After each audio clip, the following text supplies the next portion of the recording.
Olá, pessoal. Sejam bem-vindos a mais uma palestra do nosso Congresso Internacional voltado à educação. Hoje teremos o nosso convidado, o Renan, né? Ele é designer, numa empresa de comunicação visual há 16 anos. Ele trabalhou em vários setores da área de comunicação, aí na área de desenvolvimento para comunicação, tá? Tanto animações audiovisuais, animações 2D, 3D, tá? Ele está desde 2015 na Rede Globo como responsável pelas peças de realidade aumentada, de merchan de futebol, entre outras coisas dentro da TV Globo, tá? É designer 3D sênior lá hoje, né? E é responsável por todas essas peças, todos esses marketings de realidade aumentada e de realidade virtual na Globo desde então, desde 2015. Com vocês, nosso amigo Renan. Muito obrigado, Renan. A palavra é sua. Valeu, obrigado pela apresentação. E é isso, né? Esse aí é mais ou menos o resumo aí da minha história. Comecei como design lá atrás, passei por tudo que é área, né, de design possível, fui evoluindo nessa área. E aí um dia eu cansei disso, eu falei, vou dar uma evoluída. E aí comecei a dar para audiovisual, fazer animação, tal. Quando eu vi, eu estava no 3D, e aí foi evoluindo, quando eu vi, eu estava na Globo. Isso foi uma coisa bem natural, assim, né? Mas acho que mais interessante para a gente falar hoje, começar, contando a história da Globo, nesse sentido, né? A Globo, eu vou falar um pouco hoje sobre gamificação também, né? Que é um termo aí que tem uma galera que gosta de usar, que é a gamificação das coisas. E aí, a gente falando da história da Globo, a Globo, todo mundo sabe, é uma das pioneiras em tecnologia no Brasil. A Globo sempre meteu a cara, da computação gráfica do mundo, poucos sabem disso, né? Houve ali, junto ali da Globo, o ILM, né? Uma empresa internacional de renome na computação gráfica, e ali existiu ali uma interação logo no início com matemáticos, engenheiros da Globo ali para se desenvolver a computação gráfica do mundo. Assim, é bem interessante. A Globo está envolvida aí nesse meio aí, né? Aquela ideia inicial ali do Ransdone, aquela doideira toda que foi no início, a Globo está envolvida. Então, a Globo sempre esteve aí na frente do mundo aí com a computação gráfica. E aí, lá atrás, bem lá atrás, a Globo foi se envolver com esse lance de realidade aumentada, e aí começou a estudar um sistema israelense, que inicialmente foi desenvolvido para a guerra. Ele fazia ali o traqueamento do campo, os objetos, ele fazia um tracking ali, e aí você podia estar localizando em tempo real onde estavam os inimigos, essas coisas, e ele começou a ser usado para várias outras coisas, até que a Globo começou a usar a tecnologia em tempo real, né, de traqueamento em tempo real, para a Rede Globo mesmo. E aí, com isso, a gente começou a evoluir produtos, você ter gráficos ali com a câmera se movimentando, e aí a gente vai falar um pouco sobre isso, como é que funciona, e chegar nessa área de games, porque é tão importante, e como tem crescido, assim, como é gigante. A Globo mesmo precisa de gente nessa área, e então é legal a gente entender, porque às vezes, por mais que a gente seja, por exemplo, você vai falar, eu trabalho com 3D o dia inteiro, mas tem muita gente de 3D que não entende como funciona o processo de realidade aumentada, esse processo de gamificação. Como é que entrou a Unreal? A Unreal, como é que ela entrou dentro da TV? Como é que ela entrou dentro do cinema? E aí não se fala-se muito no mercado em geral, né? Então, foi isso. A gente começou ali com a Aurad, né, um sistema antigo. Eu tenho até aqui umas imagens que eu separei aqui legais para a gente mostrar. Deixa eu compartilhar na tela.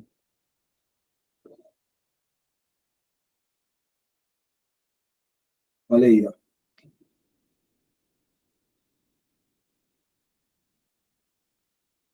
Eu vou passar aqui. A gente vai falar já sobre tracking, sobre realidade aumentada, realidade virtual, o que é. Então, e aí, a Globo começou com essa Aurad aí, um sistema que, se for olhar, assim, não é nada simpático, não é nada legal, antigo pra caramba, há muitos anos, quando eu entrei, já tinha gente que usava coisa de 8 anos já o sistema, e aí já se tinha ali o Globo Repórter fazendo alguma coisa, né, com cenário virtual, já tinha o Globo Esporte, o Fantástico já fazia coisa já. E aí eu entrei ali no meio daquele furacão, e não era para trabalhar com realidade aumentada, mas me interessei pela coisa, comecei a estudar internamente, porque às vezes é quase isso. Hoje em dia o acesso está fantástico, você vai na internet e você acha tudo. Mas naquela época, trabalhar com horário, de quem trabalhava com horário? Ninguém. Então era uma coisa muito mais interna ali, um treinamento interno. Assim, esse cara sabe um pouco, esse cara sabe. Pergunta para ele, aí você vai catando informação, e aí com isso eu fui crescendo, né, dentro da área ali, até virar hoje um especialista, né, com uns produtos bem legais dentro da Globo e tal. Você vê, hoje eu sou responsável ali pelas peças virtuais do esporte, né, do futebol, trabalho direto no Merchan ali, então é muito legal ver o seu produto com uma tecnologia tão diferente. Às vezes é até difícil explicar, você faz o quê? Cara, eu trabalho com 3D na Globo. Mas como é que é? O que que é? E aí tu vai falar realidade aumentada, ninguém entende. Então, às vezes, até é meio complexo você explicar o que você faz lá. Para isso eu tenho um meu... Aqui, ó. Vou mostrar um videozinho com algumas coisas do que eu fiz no ano passado e no ano retrasado, que aí é legal a galera ver, já dá uma introduzida, e a gente pode falar um pouquinho sobre eles também, e entendendo que aqui é uma grande mistura. A gente tem tanto a Unreal, né, as coisas em tempo real, quanto as coisas feitas em render, né?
É legal até falar sobre isso aqui, que já é um meta-human, né? Que é totalmente em tempo real, feito pela Unreal. E hoje em dia você faz assim com 2 cliques praticamente. É bem legal essa imagem aqui, ela é bem representativa. Então, voltando sobre essa doideira aí, isso tudo ali, e ali você tem de tudo ali, né? Naquela peça ali. Ali também tem produtos externos, coisas externas, tem Rede Globo e tal, também faço freelance, a área é muito gigante, então, ainda mais para quem está nessa área de gamificação, está crescendo gigante. Assim, hoje em dia, é legal que, se eu fosse falar para você a coisa de 3 anos atrás, cresceu muito mais na pandemia, tá? Se eu fosse falar para você há 3 anos atrás, o mercado era basicamente interno da Rede Globo, você começou a ver a movimentação da Record ali, a Band, fazendo alguma coisa e tal, mas nada ainda perto da Globo, né? Que a Globo já está há muitos anos isso, a frente da Globo nessa área é gigante, né? Mas ali na pandemia você começou a ter as lives e a galera querendo procurar uma solução. Putz, tem aquele lance de realidade aumentada, realidade virtual, como é que a gente faz? E aí muita gente começou a usar essas engines. Eu acho que um dos primeiros ali, eu acho que ele até falou sobre isso, foi o DJ Dennis. Ele falou que foi a primeira live em realidade virtual, né? Foi ele que fez, que era o cenário todo, o mundo todo ali em volta dele era virtual, não era. Isso em tempo real, ao vivo, né? Uma live ao vivo. Então, ele tira essa onda, de que ele foi o primeiro a ter... E já tivemos outros, vários primeiros depois. A primeira live no metaverso, isso tudo envolve game, envolve as mesmas engines, as mesmas tecnologias, né? Essas são aplicadas de formas diferentes. É a mesma tecnologia que a gente usa na Globo, é a mesma tecnologia que Hollywood está usando, né? A gente teve um grande marco agora, que foi o Mandalorian, né? Que eles usam um sistema de traqueamento de câmera, eu vou falar sobre isso agora, e foi um grande marco, porque é o cinema mundial também aderindo à tecnologia. Né? E é coisa que a Globo já fazia há um tempão, mas os caras elevaram a um outro nível a coisa. Né? Então, você imagina a grande diferença. Você tem ali um Avengers, em que ele usava uma roupa, e em pós-produção você precisava aplicar toda a roupa no Homem de Ferro, porque ele tinha uma coisa cromada, tudo de ferro, e aquilo tudo ia refletir no cenário verde, que é a que em volta. E aí eles repõem tudo aquilo em computação gráfica. Aí você pega o Mandaloriano, né, com a roupa completamente reflexiva, quase no espelho, aquele metal dele, aquele metal de Beskar, né? Então, a gente não pode usar... Ou a gente não usa roupa física, a gente vai ter que fazer tudo isso em pós-produção, ou a gente não pode usar um cenário verde. Tá, o que a gente vai fazer? E aí os caras fizeram uma mega esfera de LED e a câmera traqueada com o cenário ali em tempo real, feito em uma engine como a Unreal, né? E aí a gente vai falar um pouco sobre isso agora. Que aí a galera fica assim, mas como é que é?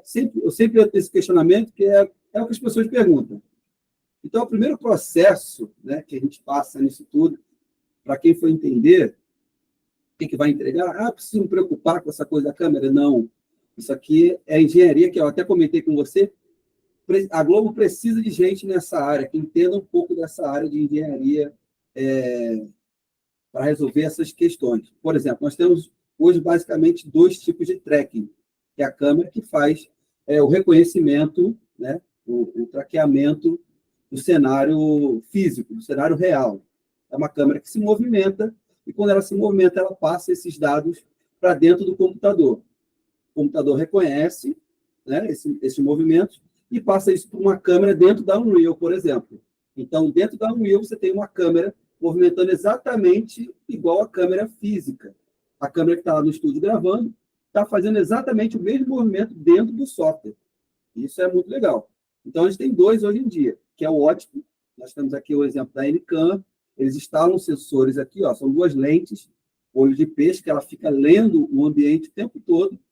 Em tempo real, ela fica calculando, olha, esse objeto que estava aqui se moveu para cá, então a câmera se mexeu. Então, ela fica lendo o cenário o tempo todo, a gente chama de pontos de contraste, para entender que movimento que a câmera está fazendo. Se esse objeto está aqui e a câmera fez isso, agora ele está aqui. Então, ele passa esse computador, essas informações de movimento mesmo.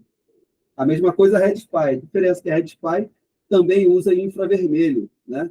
Ela emite um sinal infravermelho e o teto, a gente chama de constelação, tem vários adesivos que refletem isso. Então, ela fica lendo esses pontinhos, parece uma constelação, parece uma estrela no céu.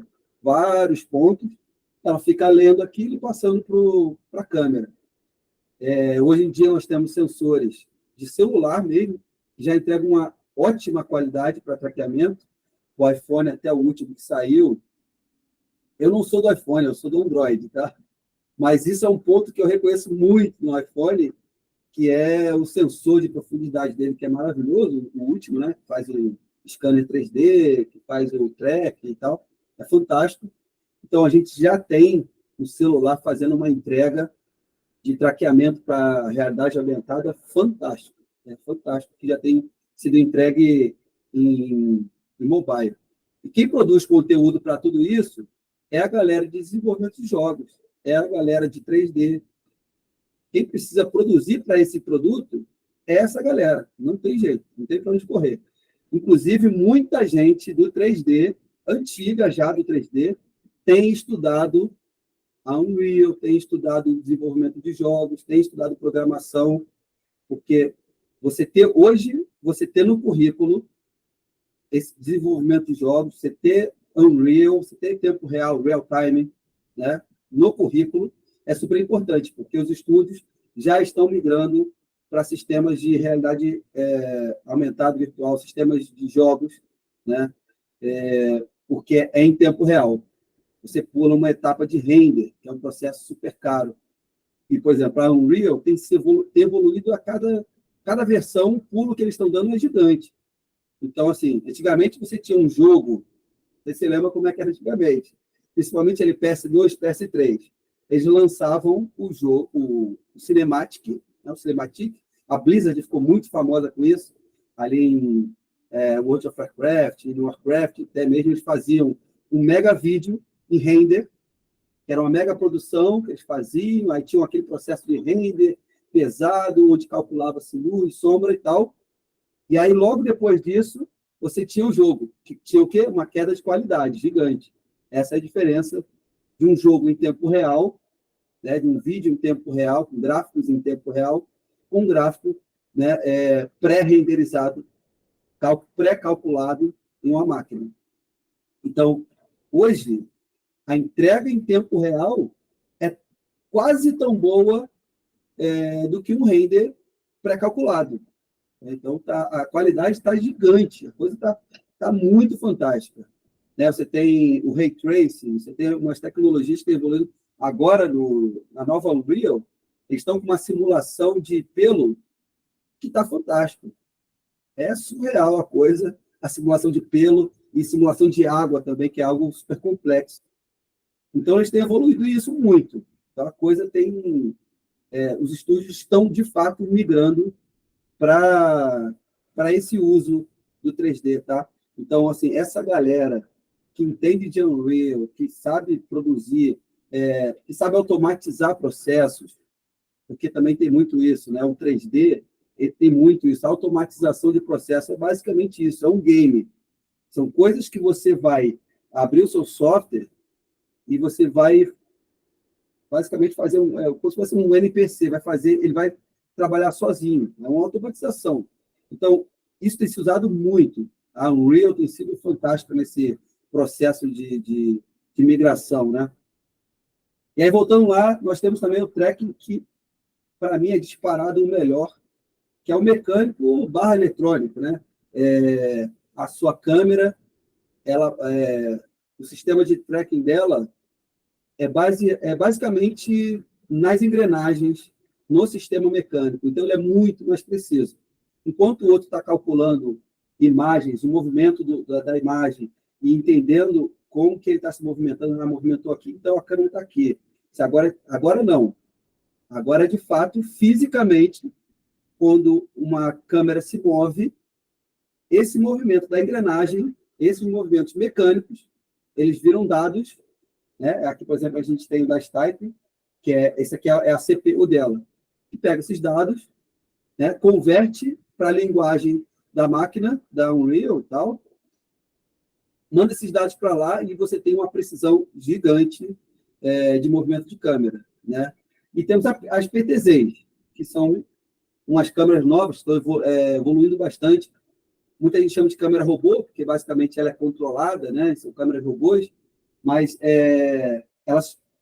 o único problema delas é que elas são limitadas. PTZ porque é Pan, Tilt, Zoom. Então, elas têm esses 3 movimentos, que de fato são eletrônicos, então, como a máquina está mexendo, esse mesmo movimento que você manda para a câmera, você manda para o software. Então, basicamente, você está controlando 2 robôs, tanto a câmera quanto a câmera interna dentro da Unreal, da Unity. E aí eu não tenho falado muito da Unity, só fazer um adendo rápido, porque, de fato, a Unity não é tão forte no mercado de realidade aumentada virtual. Tá? A Unity, ela basicamente ficou mais voltada para games. Né?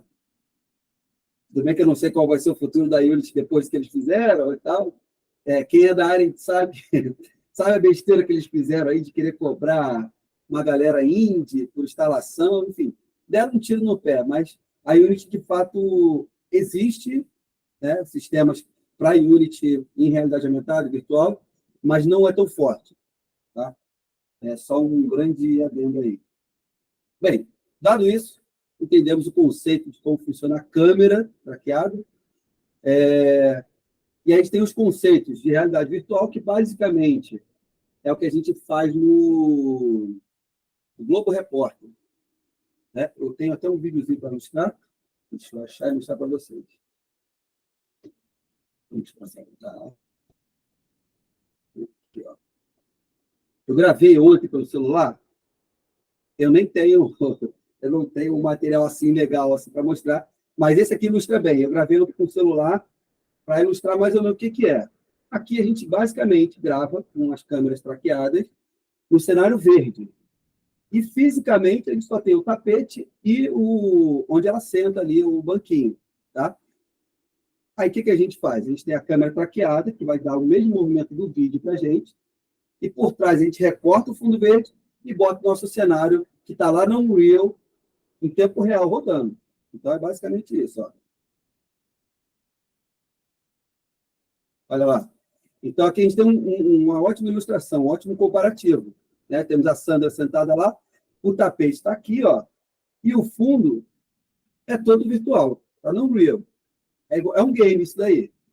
E aí, assim, quando eu falo de gamificação, por exemplo, muitos processos nesse próprio cenário é exatamente igual a um jogo. A gente cria blueprint para quem é de games, desenvolvimento, entende o conceito. Para quem entende blueprint, a gente tem blueprint para trocar os telões que estão ali dentro do cenário. A gente tem blueprint para aquela logo que está ali 3D. A gente tira e coloca. Dependendo da animação, você pode botar um controle do Xbox, do PlayStation. Se for uma animação que você quiser com um personagem andar dentro do cenário, você pode colocar um personagem ali andando e você vai controlar igual se você estivesse jogando. Então, o processo é exatamente o mesmo do game. É exatamente o mesmo. A única diferença é o sistema, que eu vou falar um pouquinho mais na frente. A gente não usa a Unreal puramente, né? Porque a Unreal, ela é muito mais ela produz o jogo, basicamente, né? Os sistemas são uns compilados, assim, você desenvolve um sistema para broadcast, para a gente conseguir ter esse acesso mais fácil, esses controles mais fáceis. Mas isso eu vou falar um pouquinho mais lá na frente. E aí, beleza. O Globo Repórter é realidade virtual. Por quê? É o cenário, o mundo todo que a gente troca. A gente perde a referência do mundo real e entra totalmente no mundo virtual. Né? E temos a realidade aumentada, que é diferente. É você ter um cenário físico, né? E você adicionar objetos virtuais. E aí eu tenho um exemplo aqui, que eu também baixei. Por exemplo, esse daqui, que é bem legal. Espera aí. Era aqui, ó. E aí temos, por exemplo, um grande exemplo que usa bastante realidade aumentada, é o Globo Repórter, né? O Globo Esporte. Olha lá.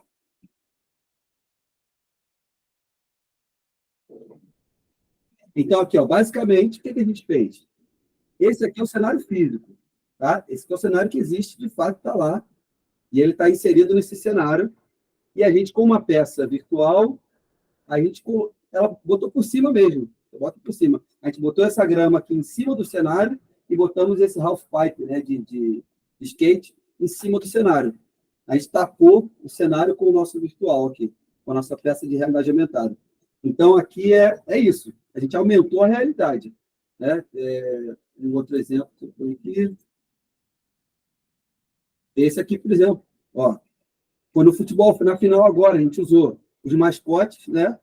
Duelando ali pela taça, e o Morumbi estava de verdade lá, de fato, real, e a gente inseriu uma brincadeira ali com os mascotes duelando ali pela taça. Tivemos que estar a final também, ó.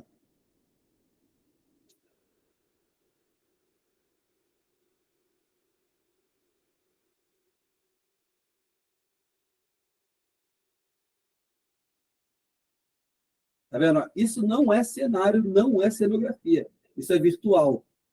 Né? É muito doido falar isso, mas isso é virtual. essa taça aqui, esse totem, esses escudos aqui, são peças que a gente botou pela Unreal em cima do cenário, né? E é o que eu estava falando, assim, a troca das peças é gamificação. A gente precisa criar um blueprint que a gente vai... um blueprint que vai esconder, vai dar hiding na peça anterior. Qual peça que vai entrar agora? Então, e agora?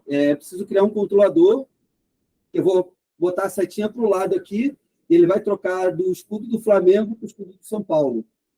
Então, todos esses processos de automação a gente faz como se fosse um jogo. É exatamente isso. É igual você estar lá no jogo do FIFA e você precisa trocar o time, trocar o escudo que você vai jogar, o time que você vai jogar. É exatamente isso que a gente faz. Para a realidade aumentada, para a realidade virtual. É exatamente o mesmo processo dentro da Globo. Por isso que eu tenho falado desse processo de gamificação. Até muito tempo atrás, antes da gente receber esse suporte da Unreal e tal, não, era uma coisa muito mais rústica, muito mais trabalhada, talvez um pouco mais complexa. Hoje não, hoje é basicamente um videogame mesmo, a gente faz um game para operar ali, para ter essa operação de troca de peças e tal, é basicamente isso. E aí você tem lá um banco de dados com as taças, hoje é Copa do Brasil, hoje é Brasileirão. Então, você seleciona a taça igualzinho um jogo, a gente deixa isso lá disponível, basicamente, então é o mesmo processo. E aí a gente tem algumas inovações também, assim, tem um vídeo que eu gosto muito, que foi legal, deixa eu abrir aqui, ó.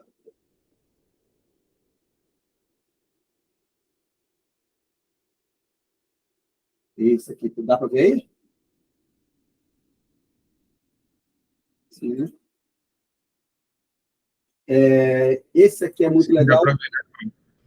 Porque esse aqui foi uma das grandes inovações da Globo, a gente chegou a ganhar alguns prêmios. Só não sai áudio dos seus vídeos, tá? Mas isso é normal, tá? Tá bom. Eu acho que isso aqui era importante ter o áudio. É importante esse ter o áudio. Como é que a gente adiciona o áudio aqui?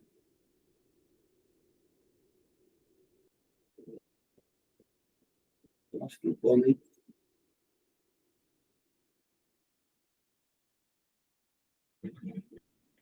Pode ser que eu preciso compartilhar.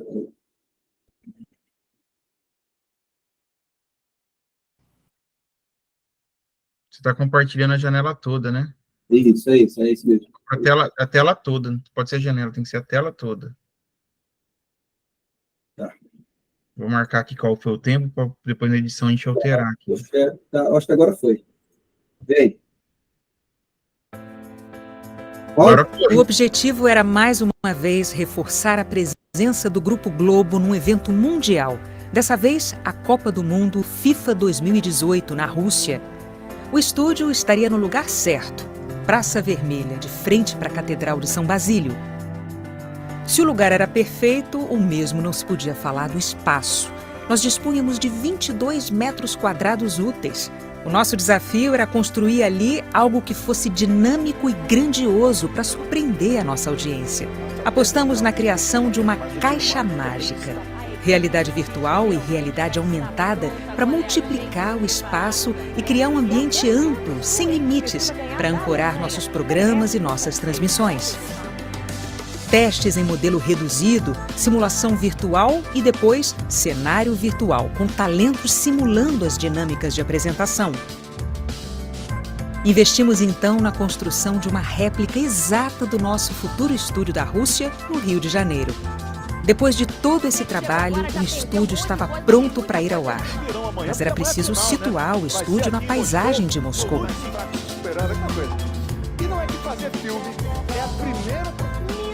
Nós pensamos em usar drones, mas por questão de segurança, eles são proibidos na área onde estaria o estúdio, vizinha ao Kremlin. Durante 8 meses, ao mesmo tempo em que desenvolvíamos o projeto do estúdio, nossa equipe recriou em 3D a Praça Vermelha e seus arredores. Voos ilimitados pela paisagem moscovita eram um complemento perfeito para as nossas apresentações.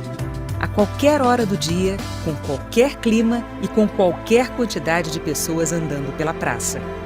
O design que permeava todo o projeto foi baseado nas expressões artísticas russas.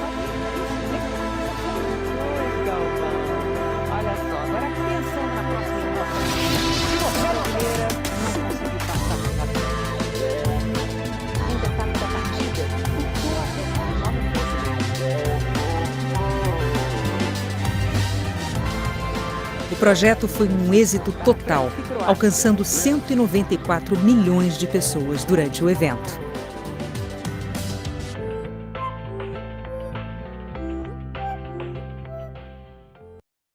Uau. Isso.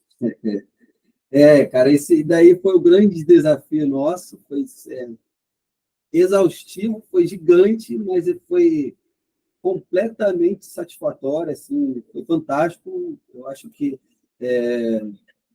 algumas coisas assim, são muito interessantes nesse vídeo. Deixa eu abrir até aqui um.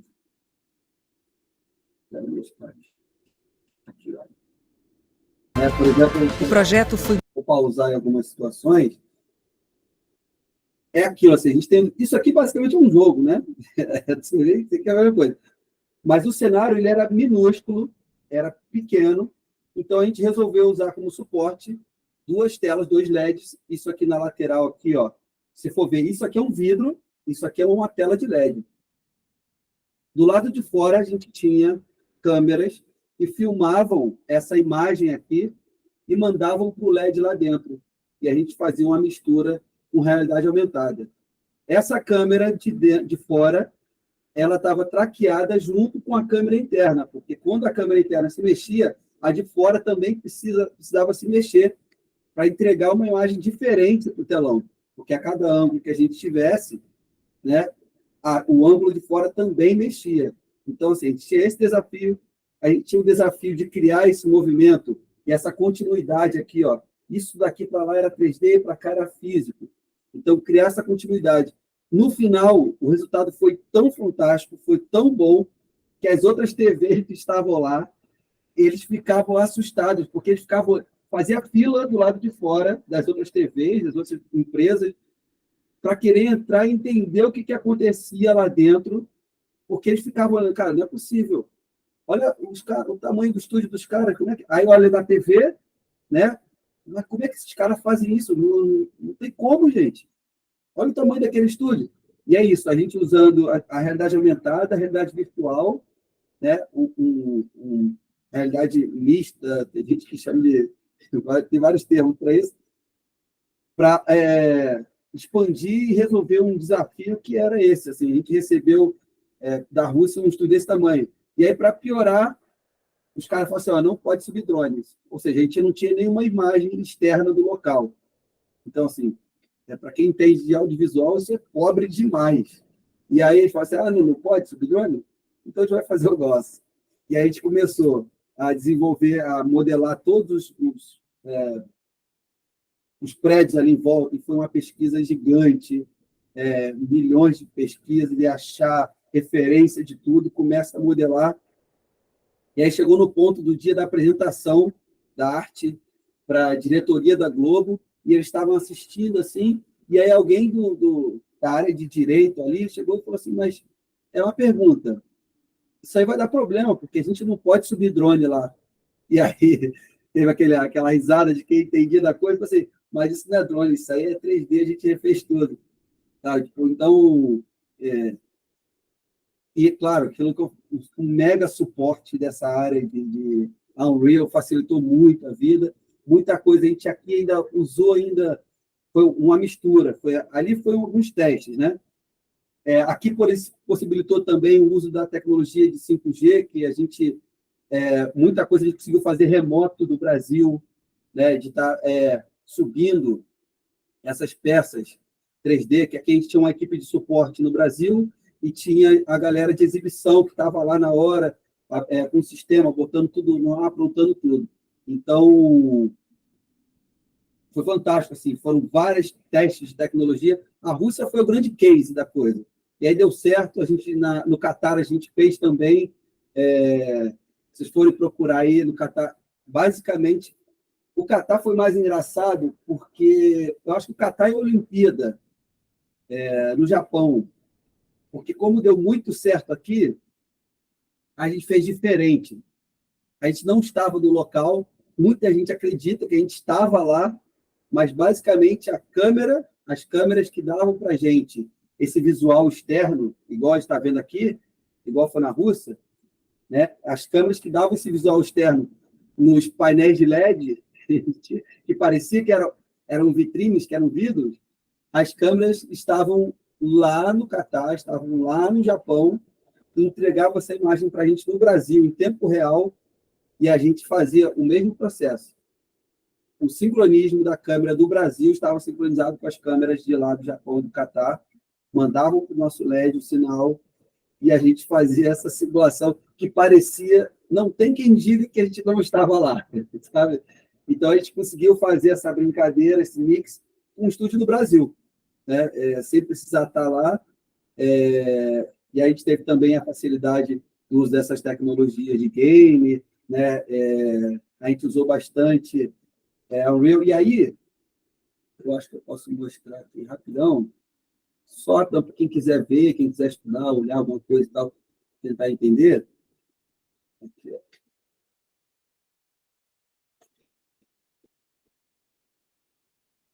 Posso falar rapidão aqui? É esse aqui, que é o sistema que a gente usa, de games, né? E aí, basicamente, a gente usa a Unreal, a Aurad é antiga, como eu estava mostrando aqui no começo, mas hoje em dia a gente usa Unreal. E aí, para isso, existem algumas empresas que facilitaram o uso. A gente não usa a Unreal pura, né? A Unreal como editor. Ela basicamente é isso. Você monta as peças na Unreal, você pode fazer isso, montar as peças na Unreal, a cena na Unreal, e aí você abre esse... Basicamente é um plugin, é um programa que usa Unreal, mas ela te ajuda a criar esses controladores e ela faz a montagem com a câmera, sabe? Ela é um intermediador entre a Unreal e o processo final, o render final, que são a Pixotopo, aqui do lado, que é uma grande empresa, tem um suporte no Brasil, eles são fantásticos. A Zero Dance, que a Globo o primeiro sistema da Unreal que a Globo começou a usar, a gente usa hoje, usa no BBB, usa nas peças aqui da Globo. Quem tiver interesse em estudar e tal, né, saber um pouco mais, dá uma olhadinha na Zero Dance, na Pixotopo. Hoje a gente está tendo lá no Rio de Janeiro uma POC, uma apresentação da empresa Pixotopo e da Disguise, para ver se eles entram com o sistema deles na Globo.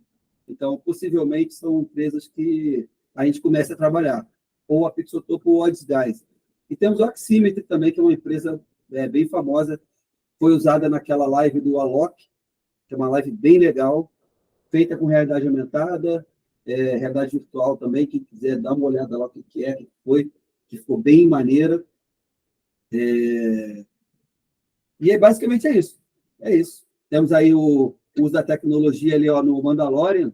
Tem a mesma cena ali, eu consegui achar no estúdio, né? Com aquele mega LED ali gigante, e o Mando ali andando, que é fantástico. Você olha ali o reflexo da armadura dele, que ele está usando de fato, o ator está usando a armadura, não é feito em pós-produção. E aí você olha na armadura dele, está o reflexo do cenário. Isso é fantástico. A gente, a coisa de 5 anos atrás, nem imaginaria uma coisa dessa, né? Mas é muito legal. E temos aí, ó, game no cinema, temos game na TV, e aí tem, hoje em dia, no celular.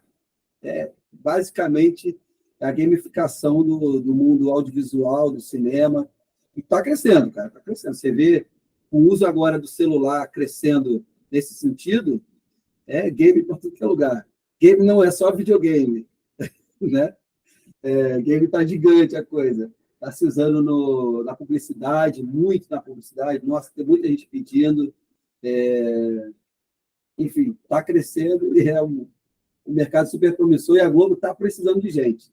Está precisando de gente na área aí que tenha conhecimento de desenvolvimento, de programação, de engenharia. Nessa área está crescendo muito, porque a Globo entendeu que é um mercado gigante E eu acredito que o Globo Repórter foi um grande exemplo disso e foi um dos cases também, né?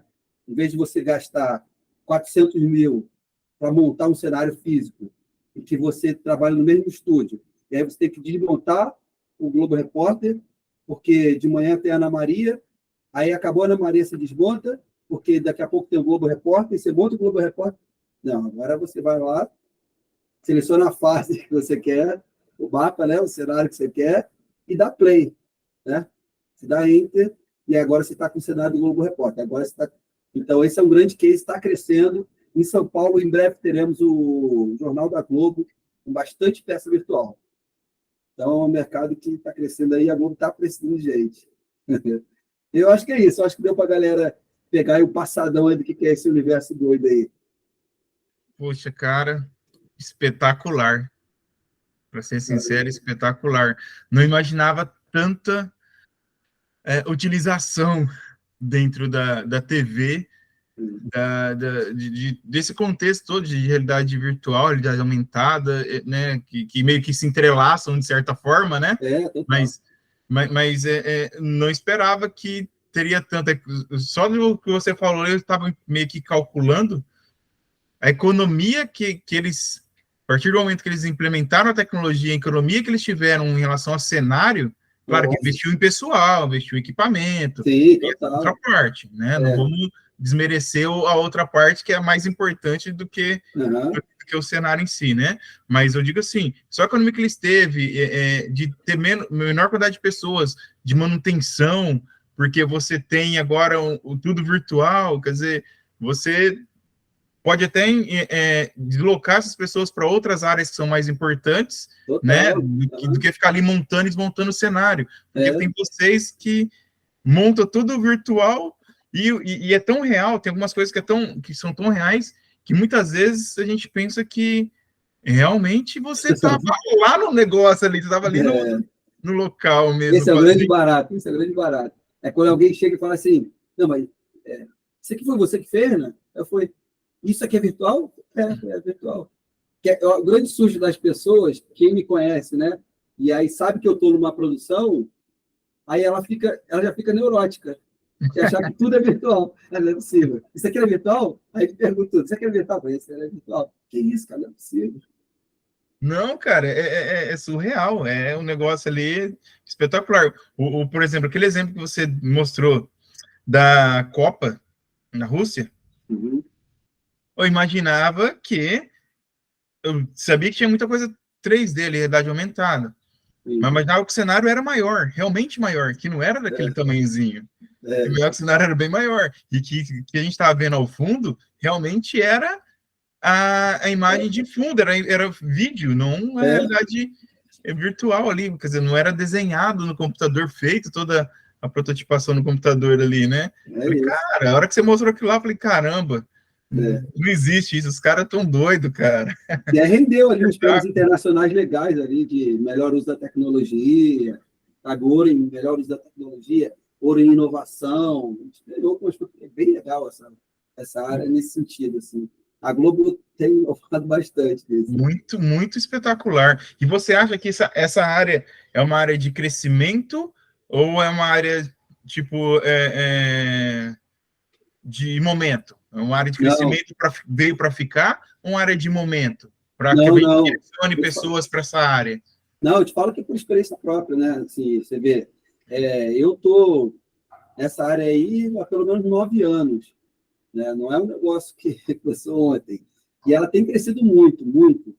Então, só que agora, essa grande crescente, a vantagem foi essa, que, por exemplo, o Unreal hoje possibilita um cara que tem uma live fazer, sabe? Então, não, está crescendo muito. E eu vou te falar, só não é maior por falta de gente, de mão de obra. Não tem mão de obra capacitada para suprir a demanda? Não tem, não tem. Putz. Não tem mão de obra. Esse é um déficit que a gente tem todas as áreas de tecnologia, né? Qualquer área de tecnologia, esse déficit está enorme, né?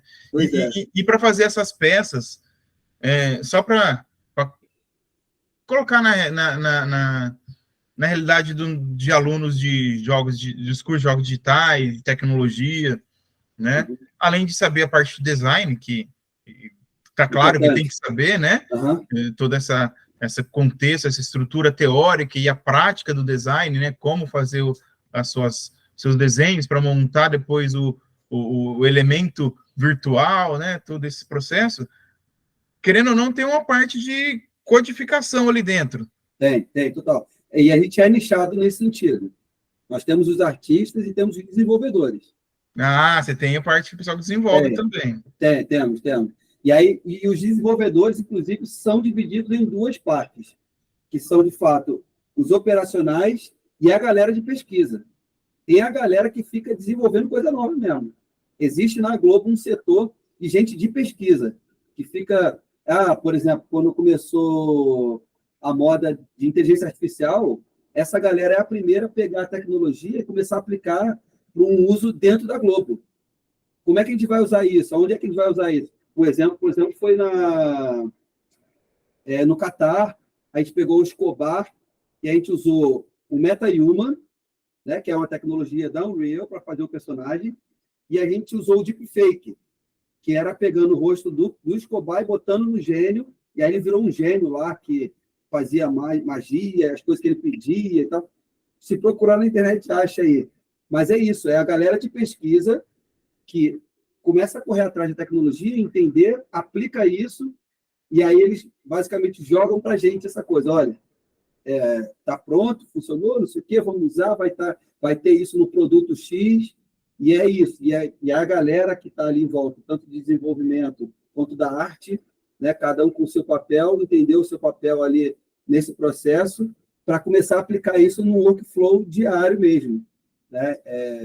Então, aí começa a se usar essa tecnologia. Então, o que você falou, no desenvolvimento a gente é dividido em dois, galera operacional e de pesquisa. Putz, cara. E deixa eu te perguntar uma outra coisa que bateu curiosidade, cara. Tipo, a galera de desenvolvimento são da área de jogos ou são, né, formados na área de jogos, de design e também desenvolvem parte de codificação, ou são especificamente pessoas da área de codificação, analista de sistemas, coisas tipo, ou é uma mistura, tem dos dois nas duas áreas? Tem dos dois, é importante isso, né? É importante ter dos dois. É claro que hoje em dia, a gente tem melhor, isso mais bem definido. Então, de fato, você tem um público mais novo que é dessa área, que já nasceu nessa área. Mas tem uma galera mais antiga ali que, de fato, é raiz de programação, que é um cara programador, desenvolvedor e tal. E aí você encontra, do nada, um engenheiro eletrônico, tem engenheiro civil trabalhando com isso, sabe? Porque é o cara que vai trabalhar com física mesmo, sabe? Com simulação. Então, é um cara que precisa entender muito dessa área. Por exemplo, tem um cara que é um gênio que trabalha com a gente, que é o Jujuba, que é um coroa, é gênio, e é isso, o trabalho dele é desenvolver simulação física das coisas, né? E é um cara que foi formado em engenharia civil, entende muito da coisa. Então, de fato, tem de tudo, mas é o que eu falei, assim, hoje o grande boom é na área de game, é na área de tempo real, de real time. Então, essa galera, justamente por isso. Vou até confessar, já teve 2 ou 3 demissões de gente que estava com a cabeça muito lá atrás. O cara era só modelador 3D. Para a Globo, hoje, não serve. Né? O cara, no mínimo, ele precisa ali ter uma melhor desenvoltura nesse sentido. O cara trabalha com 3D e ele precisa saber a Unreal, por exemplo, para passar para a galera de operação. Então, pelo menos, ele precisa saber montar a cena na Unreal. Ele não precisa ser um especialista em Unreal e não precisa conhecer a Unreal toda, porque a Unreal é complexa. A Unreal, você tem o cara que é o artista 3D e tem o cara que é o desenvolvedor. O cara que vai pegar a peça e vai automatizar para você, sabe? Vai ter o cara que vai operar a cena para botar no ar, né? Então, temos essas divisões aí e essa importância de você conhecer hoje o sistema. Não, eu vou só para dar um contexto por causa do porquê da pergunta, eu falo para nossa realidade local aqui, né?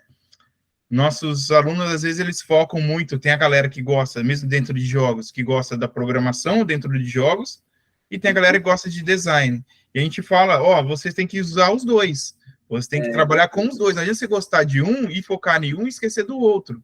Né? Porque no mundo real você vai ter que trabalhar com os dois. Você não consegue fazer o personagem se você não consegue dar vida para ele, programar o que ele faz. E você não consegue programar o que ele faz se você não consegue desenhar o personagem. Né? E assim, às vezes até, vou te falar, ele não precisa, o cara que gosta de programação não precisa ser um artista complexo, ele precisa, no mínimo, saber o básico, porque até nisso, no workflow, no processo, ele precisa saber o que ele está fazendo para o outro cara, ele precisa entender o que o cara passou para ele, e ele precisa entender o que ele vai passar para frente. Então, se ele largar de lado o outro lado, não funciona. E é claro que o cara que é bom nas duas áreas, e consegue unir as duas coisas bem, ele tem uma vantagem gigante na frente de todo mundo. Né? O cara que sabe programar bem, sabe fazer uma peça bonita, entende da montagem da cena e da programação dela, ele está anos de luz na frente de qualquer um. Né? Isso é um fato. Então, é isso que a gente tenta colocar na cabeça da galera, da meninada aí, que é jovem, né? Entrando na faculdade, 18, 19 anos no máximo, aí tá entrando na faculdade, né? E a gente fala para eles, gente, você que está começando aqui, a programação é importante, que vai casar com o que você está fazendo no design dentro do jogo, né? O jogo não vai desenhar e a programação vai estar lá sozinha fazendo. Você precisa dar vida para esse personagem. Você precisa fazer o personagem funcionar. E só eles vão entender isso no último ano. Às vezes, que é quando tem que fazer o trabalho final, que eles entendem, putz, mas agora eu preciso colocar vida no personagem, preciso dar movimentos, dar ações. E aí o cara fala assim, putz, agora eu tenho que fazer, como eu faço? E agora, às vezes, ele não deu tanta importância, e aí ele corre atrás. Aí o cara que não deu tanta importância no desenho, às vezes ele tem que aprender a fazer o desenho melhor, né? Aprimorar as técnicas de desenho, criar um personagem em realidade virtual, né? Em 3D, ali para fazer, ou em 2D, que seja, né? Quando ele vai fazer o game aqui. Então, a gente tem, só para dar um contexto para você não ficar com a pergunta perdida, para achar que é uma pergunta meio aleatória. Não, isso acontece muito. Acontece muito. Às vezes, você, por exemplo, né, você está desenvolvendo ali um script para um rig, né, que movimenta o personagem, e às vezes não está dando certo. Não está dando certo, não é o seu trabalho que está dando errado. Às vezes é a malha, é o modelo 3D que está com algum problema. Então, se você não entende disso, e você olhar o modelo e identificar, isso aqui está errado, isso aqui está com problema. Ó. No modelo 3D, você não vai conseguir desenvolver a programação correta dele, porque vai ficar dando erro, porque lá no início deu ruim. Então, se você não tem uma base boa nas duas áreas, para identificar esse tipo de coisa, você vai ficar batendo, às vezes, cabeça, vai falar, não é possível, estou fazendo tudo certo, estou fazendo tudo certo. Mas não, o problema, às vezes, é no modelo que você pegou lá, a peça que você está lá, a cena que você está usando, ela está com problema na origem dela, na criação dela, no desenvolvimento dela, e a sua programação nunca vai dar certo, porque ela já está com problema. Então, você ter essa base muito boa nas duas situações é super importante. Que legal, cara. Muito bom mesmo. Cara, que conteúdo espetacular você mostrou aí para nós, aí, para a galera do congresso aqui, o pessoal. Cara, é muito interessante, muito enriquecedor aí que você mostrou, porque mostra a realidade do mercado, né? Mostra o que a gente precisa. Isso é uma noção muito boa que a gente precisa dar para os jovens que estão se formando em todas as áreas, né? Não só nas áreas de game, mas em todas as áreas. Que a gente precisa estar focado em vários âmbitos, ver algumas coisas em diferentes áreas, para estar atualizado, para estar no mercado, né? Ainda mais na área de tecnologia, tem que estudar sempre. Estuda muito. Para de estudar. Você morre estudando, né, cara? Enquanto você estiver trabalhando, você tem que estar estudando. Você tem que acompanhar o software e é muita coisa para estudar. Cara, que espetacular. Agradeço mesmo, Renan. Legal, a gente está quase estourando o seu tempo também aí, nosso tempo aí de palestra não fica muito comprido aqui, mas eu garanto para você que a galera que assistir a palestra vai querer que fosse maior, que tivesse mais tempo para conversar contigo. Isso eu tenho certeza. Porque foi muito legal, muito interessante, né? Cara, só tenho a agradecer seu tempo, sua disponibilidade. Eu sei que você está tarefado aí nas suas atividades aí, você teve que parar um tempinho aqui para passar um pouquinho do seu conhecimento, né? Eu sei que foi pouca coisa que você passou, que teria muita coisa ainda que daria para você passar, né? Não tem nem tempo para isso, né? Para passar tudo isso de conhecimento que você tem aí. Cara, show de bola, muito obrigado mesmo. Legal, tamo junto, hein? Eu agradeço. Valeu, gente. Até a próxima. Valeu. Valeu.